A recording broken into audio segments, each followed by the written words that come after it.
પારડીનગરમાં કોમી એકતા જળવાઈ રહે તે માટે નિયાઝ દાવત રાખવામાં આવી હતી, જેમાં 3000 લોકોએ જમણવારનો લાભ લીધો હતો. પારડી અર્ઝ રિફાઇલ કમિટી દ્વારા ગુરુવારના સવારે 12 કલાકે 11મી શરીફની નિવાઝ ઇસ્લામી આમ નિયાઝ દાવત જમણવારનો કાર્યક્રમ પારડી તળાવની પાળ પર રાખવામાં આવ્યો હતો, જેમાં પારડી નગરપાલિકાના પ્રમુખ શરદભાઈ દેસાઈ, પીએસઆઈ બીજે સરવૈયા, નિલેશ પટેલ, પુષ્પા પારડીવાલા, સુમિત્રાબેન પટેલ, યોગેશ પટેલ હાજર રહ્યા હતા.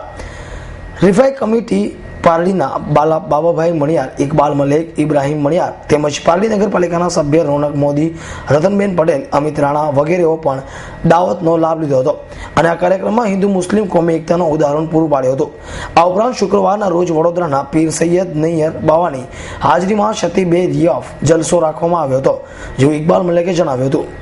શરદભાઈ દેસાઈ, પારડી પીએસઆઈ બીજે સરવૈયા, નગરપાલિકાના ચેરમેનો, સભ્યો તેમજ સ્ટાફ અને કોમી એકતા તરીકે દરેક હિન્દુ મુસ્લિમ ભાઈઓ સાથ સહકાર આપ્યો અને દરેક હાજર રહ્યા છે. મતલબ આજે રાત્રે શું કાર્યક્રમ છે? આજે આવતીકાલે રાત્રે બરોડાના પીર હજરત શેખ કમાલુદ્દીન બાવાની હાજરીમાં રાતે ઇરફાન જલસો થશે અને રાત્રે 1 વાગે જલસા સ્ટોપ થશે. કેટલા લોકોનો આજે જમણવાર લાભ લીધો? 3 થી 7 હજાર માણસ જમણવાર રાખવામાં આવેલ છે.